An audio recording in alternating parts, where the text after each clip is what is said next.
Hi friends, welcome to A S academy world. यही video रे wrap text एवं alt plus enter व्यवहार जानिबा ताहा सहित डिफरेंस कोनला ताहा मध्ये जानिबा।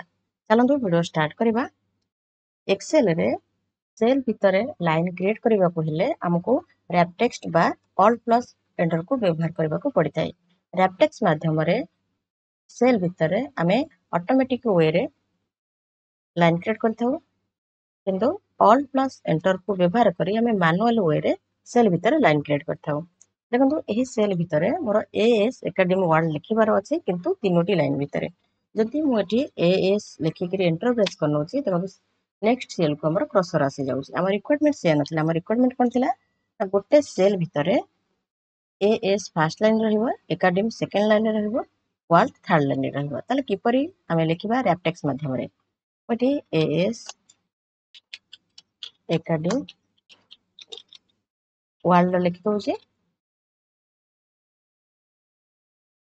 रैप टेक्स्ट को एक्टिव करनोछि। देखंतु एठी कहला ना लेखा हमर तीनोटी लाइन रे शो करबा सहित कोन होछि ना कॉलम रो विड्थ एठी कांस्टेंट रहउछि, रो रो हाइट एठी इंक्रीज करि जाउछि।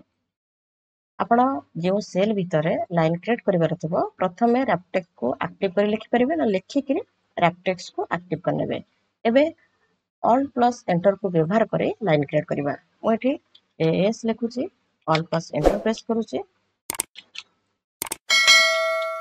एकेडमी लिखुछि, तापरे वर्ल्ड लिखुछि।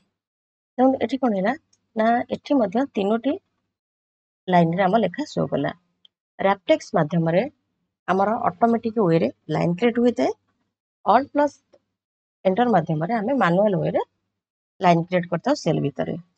डिफरेंस कोन रहइला आको भितरे ना रैप टेक्स्ट माध्यम रे आपण जो लाइन क्रिएट करथिबे जेतेबेले आपण कॉलम रो विड्थ को इंक्रीज करनेबे देखिबे आपण को लाइन चेंज होई जिवो। प्रथमे देखंतु हमर एटी तीनोटी लाइन शो करूथला, एबे दुईटी लाइन शो करूची। जदि मु कोन थरे कॉलम रो विड्थ को इंक्रीज करनोबी देखंतु कोन हेउची ना ता गोटे लाइन रे शो करूची। ना माने कोन हैला ना कॉलम रो विड्थ ऊपर डिपेंड करे रैप टेक्स्ट माध्यम रे जो आपण लाइन क्रिएट करथिबे जेतेबेले आपण कॉलम रो विड्थ को इंक्रीज करिवे तो लाइन आपणकर चेंज होई जिवो। किंतु ऑल प्लस एंटर माध्यम रे जो लाइन आपण क्रिएट करथिबे जेतेबेले आपण कॉलम रो विड्थ को इंक्रीज करिवे देखिबे आपणकर लाइन कांस्टेंट रहबो, किछि चेंज हेबो नाही। तेणु आपणकर डाटा रो रिक्वायरमेंट अनुसार आपण रैप टेक्स्ट बा ऑल प्लस एंटर को व्यवहार कर परिबे सेल भितर लाइन क्रिएट करबा पई। किंतु आपनको मने रखिबार अछि रैप टेक्स्ट माध्यम रे जो लाइन आपण क्रिएट करथिबे सेल भितर जेतेबेले कॉलम रो विड्थ को इंक्रीज करनेबे तो लाइन आपणकर चेंज होई जिवो। किंतु ऑल प्लस एंटर माध्यम रे जो लाइन क्रिएट करथिबे सेल भितर कॉलम रो विड्थ को आपण जेतेबेले चेंज करिवे लाइन चेंज हेबो नाही। ए वीडियो रे रैप टेक्स्ट एवं ऑल प्लस एंटर रो व्यवहार जानिले ता सहित डिफरेंस कोन अछि ता मध्ये जानिले।